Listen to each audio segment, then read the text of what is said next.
Et salut à tous, c'est Duelman pour ma chaîne YouTube et aujourd'hui on se retrouve pour le test d'un casque assez sympathique, à savoir le Bose AE2W. Alors en fait, ce casque Bose AE2W, comme vous pouvez le voir, il ressemble énormément au Bose AE2. Et en fait, pour faire très simple, le Bose AE2 je l'ai ici, hein, il a été testé sur la chaîne, le Bose AE2, vous avez les liens dans la description. En fait, le Bose AE2W est simplement un casque Bose AE2, mais avec un récepteur émetteur Bluetooth qui permet d'écouter donc votre musique sans fil. On en reparle tout de suite. Qu'est-ce que vous trouvez dans la boîte de cet appareil? Vous aurez bien évidemment le casque, vous aurez aussi une petite pochette souple, comme ça, hein, rien d'extraordinaire, qui est un peu, elle protège pas très bien le casque parce qu'en fait elle est souple, donc si elle est dans un sac, elle s'abîmera très vite. Mais vous trouverez également avec un câble. Vous me direz c'est bizarre parce que c'est un casque Bluetooth, on n'a pas besoin de câble, mais j'y reviens tout de suite à l'utilité de ce câble là. Vous trouverez également et finalement un câble USB micro USB pour recharger le casque. Il se recharge, d'ailleurs on va le montrer tout de suite même si j'y reviendrai un peu après ici, ce casque là. Donc voilà, la mise au point est un peu lente. Vous voyez ici, il y a un port micro USB. Donc pour ça, Bose, je suis content, parce que d'habitude Bose ne fait pas de prise standard en général, notamment sur la Bose SoundLink Mini, ça ne charge pas en micro USB. Ici, Bose fournit un casque qui charge en micro USB, ça c'est un très bon point. Mais en revanche, il y a un point un peu décevant, c'est que dans la boîte, Bose fournit certes un câble USB, micro USB, que malheureusement je n'ai pas ici, mais Bose ne fournit pas un adaptateur secteur. Donc en fait vous aurez le cas, vous pouvez brancher ce casque sur votre ordinateur pour le recharger, mais vous ne pouvez pas le brancher sur par exemple une prise traditionnelle parce qu'il n'y a pas l'adaptateur. Donc si vous avez un téléphone qui charge avec un chargeur micro USB, moi la plupart des téléphones chargent comme ça, c'est bon, mais sinon vous devrez l'acheter séparément. Ce qui est un peu radin de la part de Bose, parce qu'il est bon de préciser tout d'abord que ce casque coûte tout de même 250 €. C'est quand même pas donné. Et c'est 100 € de plus que le Bose AE2 qui certes n'est plus commercialisé, mais tout de même pour un émetteur Bluetooth en plus, ça fait un peu cher. Alors tout d'abord, à quoi sert le câble qui est fourni dans la boîte en plus? Et bien tout simplement, en fait, l'émetteur Bluetooth que vous avez sur l'appareil, il est là, ici là. Et ce truc là, vous pouvez l'enlever en fait, ce module là. En fait, il faut tirer comme ça vers le bas. Alors ça paraît un peu barbare la première fois qu'on le fait, vous voyez, c'est un geste assez violent. Donc on a peur de l'abîmer, mais en fait, c'est fait exprès, c'est conçu pour. Donc là, on a l'émetteur, sur lequel on va revenir juste après. Mais le casque, une fois que vous avez enlevé l'émetteur, ici, vous voyez, vous pouvez tout simplement venir brancher le câble qui est fourni avec, dans la prise, ici, mini jack. Et ça devient un casque tout à fait traditionnel, avec un jack 3.5, mais qui n'est plus compatible avec la norme Bluetooth. Et tout d'abord, je le dis tout de suite, même si je vais quand même tester ce casque dans son intégralité, il est important de noter qu'avec ce casque, qu'en fait, si la qualité audio équivaut à celle du Bose AE2 ici. Alors d'ailleurs, j'ai un truc à dire, c'est que ce casque-là, Bose AE2W, qui est Bluetooth, n'est pas vraiment montré en démonstration dans des magasins comme la Fnac par exemple. Donc si vous voulez avoir une idée de la qualité audio, je vous conseille de tester le Bose AE2, qui a un autre nom d'ailleurs maintenant. Je vous laisse chercher sur internet par vous-même.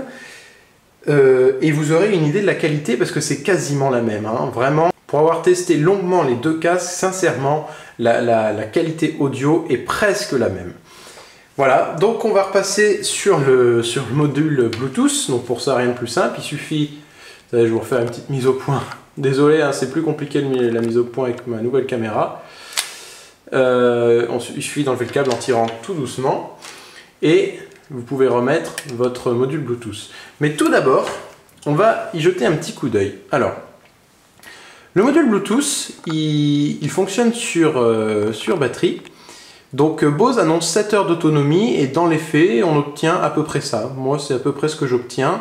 Et je trouve ça un peu léger pour un casque parce qu'il peut servir régulièrement, notamment si vous en servez dans les transports. Donc ça peut aller vite les heures, donc je trouve ça un peu léger, mais cependant il tient réellement 7 heures comme le constructeur l'annonce à un niveau sonore relativement moyen. Voilà. Donc à l'arrière vous avez quelques mentions hein, assez peu utiles, quelques indications. Là, vous avez la prise mini jack hein, qui sert bien évidemment à venir se loger dans le casque qui est en bas, que vous ne voyez pas. Alors, on va y aller dans l'ordre. Ici, on a un micro parce que ce casque peut servir de kit main libre. C'est très pratique, j'ai testé, la qualité est plutôt correcte, rien d'extraordinaire, mais c'est bien. Sur le côté gauche, on a quelques indicateurs. Alors là, on a le bouton Power, ici. Quand vous l'allumez, on voit que le casque se met en route, on y reviendra juste après. Ici, on a des touches moins et plus pour régler le niveau sonore.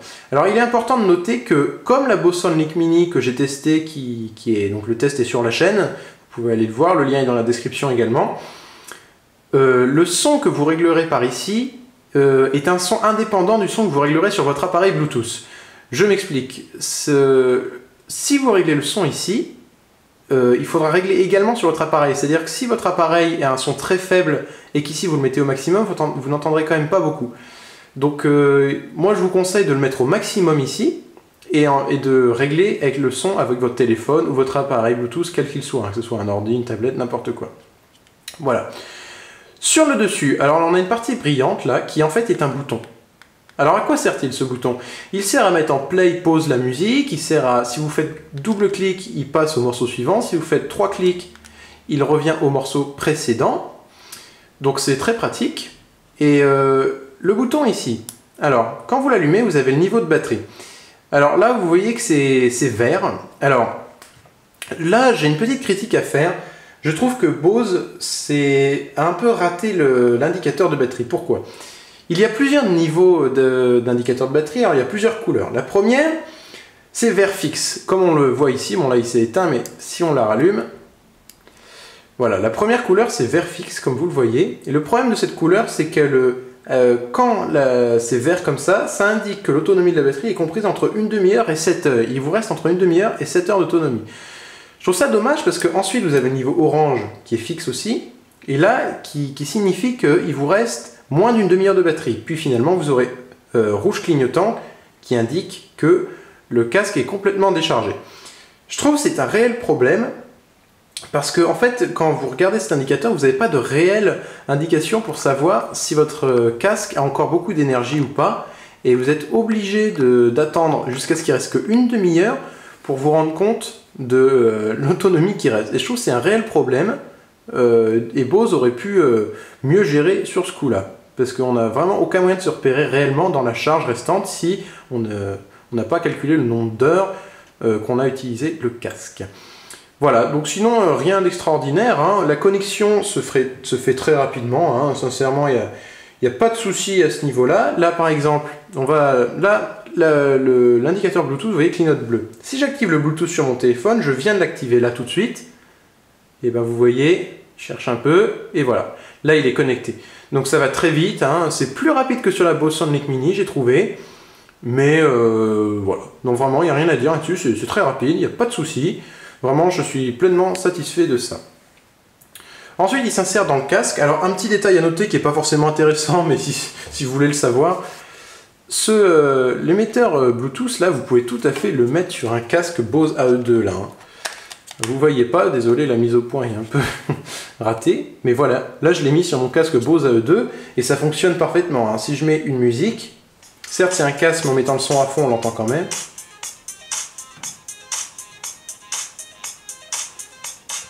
Voilà, le son, vous voyez, fonctionne parfaitement, donc c'est vraiment très pratique. Enfin, c'est vraiment presque... Enfin, c'est un peu bizarre parce que ce casque est vendu 250 €, donc ça veut dire qu'en fait, puisque ce casque-là, le Bose AE2 était vendu 150 €, ça veut dire qu'ils nous vendent le module ici, Bluetooth, à 100 €, ce qui se trouve un peu cher, enfin ce que je trouve un peu cher, mais j'y reviendrai en conclusion. Alors pour le remettre dans le casque, ben, voilà, vous cherchez un peu et vous le remettez. Voilà, donc ensuite, ça fait une assez grande protubérance, hein. Quand on le porte dans des lieux publics, ça fait toujours un peu drôle. Mais bon, ça va encore, je trouve, mais c'est beaucoup moins discret que le Bose AE2 avec un câble plus traditionnel. Voilà. Voilà. Sinon, je vois rien d'autre sur le casque à vous communiquer. Si, il est que dans cette couleur-là. Alors, ce qui est original avec ce casque, hein, c'est que Vous voyez, il est noir, complètement noir, et il a des parties mates, comme ici. C'est pas très net. Donc il a des parties mates ici, et là c'est brillant. Donc bon, moi je craque pas pour les couleurs, le coloris de cet appareil, mais c'est la seule couleur disponible malheureusement. Donc le choix est vite fait. Là vous avez des mousses que j'adore, moi, c'est des mousses à mémoire de forme ici, hein, extraordinaires. J'en avais beaucoup parlé dans mon test du casque Bose AE2, mais aussi le Bose Quiet Comfort 15. Je trouve que les mousses sont incroyablement confortables. Et ça fait que comme le casque est léger, hein, il ne fait que 140 grammes, et ben on se retrouve avec un casque qui est extrêmement, je pèse mes mots, agréable à porter. On l'oublie qu'il est sur sa tête. D'autant plus que ce casque-là est compatible Bluetooth, il fonctionne en Bluetooth. Donc qu'est-ce que ça induit? Eh bien ça induit tout simplement que vous l'oubliez complètement, il n'y a pas de fil qui vous embête. Il est très léger et il est très confortable, donc ça c'est vraiment un réel point fort. Il est encore mieux que le Bose AE2 qui est très bon en tant que tel, mais comme là vous avez le fil en moins, c'est très agréable. Au niveau de la qualité de son, c'est très bon. Comme je le disais tout à l'heure, je vous conseille d'aller dans une enseigne Fnac ou même un magasin Bose pour tester le Bose AE2 pour vous donner une idée de la qualité de son, c'est la même. Il y a une chose importante à noter, c'est que le son est plus puissant avec l'émetteur Bluetooth qu'en fil. Donc en fait le son qui sort de ce Bose AE2W est plus puissant que celui du Bose AE2 grâce au module Bluetooth. Si vous le connectez en câble, ça reviendra au même. Ça sera aussi puissant que le Bose AE2, mais avec le module Bluetooth c'est plus puissant.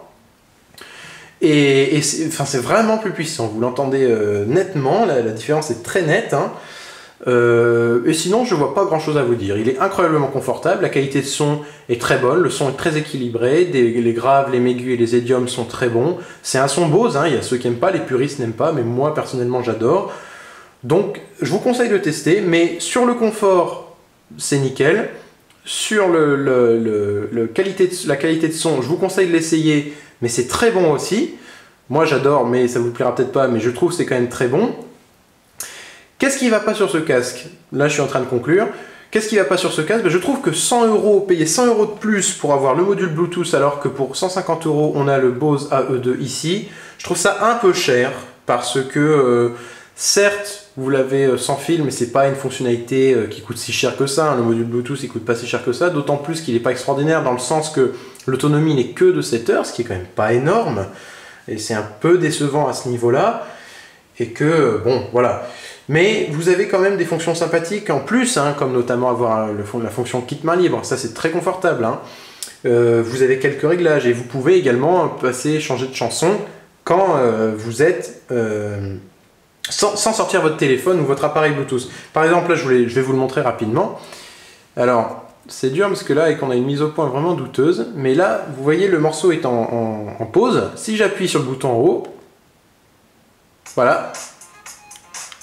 C'est passé en play, et là je rappuie, ça passe en pause.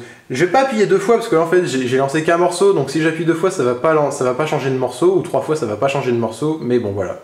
Et un tout dernier petit détail, c'est que si vous n'utilisez qu'un appareil iOS, hein, donc un iPhone, un iPod Touch, un iPad, et ben à côté de votre indicateur de batterie d'iPhone, donc sur votre iPhone par exemple, vous aurez un autre indicateur qui vous indiquera la batterie restante dans ce casque Bose AE2. Ce qui est une très très bonne idée et c'est dommage qu'on ne l'ait pas sur les appareils Android, Windows Phone, etc. Voilà, donc je crois que c'est à peu près tout. Donc je trouve que c'est un très bon casque, qui a une très bonne qualité de son. Le Bluetooth apporte un plus parce que vous n'êtes pas gêné par le câble.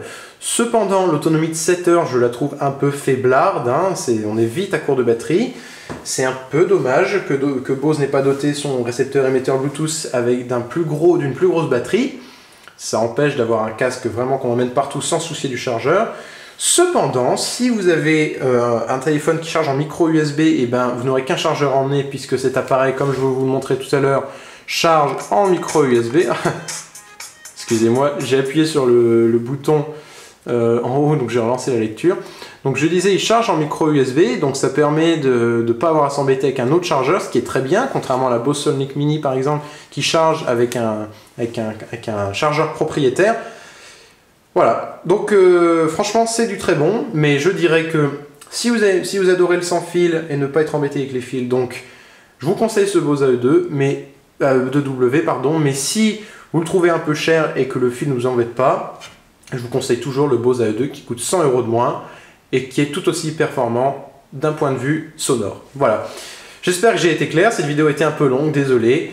Si vous avez des questions, n'hésitez pas à les poser en commentaire, j'essaierai d'y répondre. Et si cette vidéo vous a plu, n'hésitez pas à vous abonner à ma chaîne pour recevoir toutes mes prochaines vidéos. Voilà, à bientôt et bonne journée à vous.